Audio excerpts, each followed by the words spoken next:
Wish number 25. Sana naman daw, hindi puro mali ang nakikita ng mga magulang. Alam naman ng mga bata na hindi sila perfect. Nagkakamali sila at marami rin silang pagkukulang.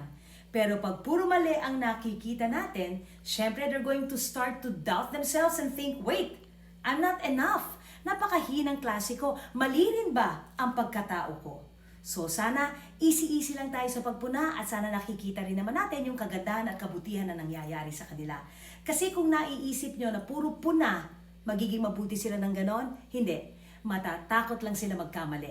Siyempre gusto naman nila na-appreciate natin yung maliliit na effort, maliit na progreso, yung pagsubok na nangyayari sa kanila, tahimik na pagsubok na hindi na naibabalita, aba, malaking bagay yon.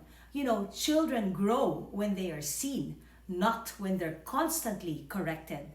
This Christmas is not about perfection, it's connection.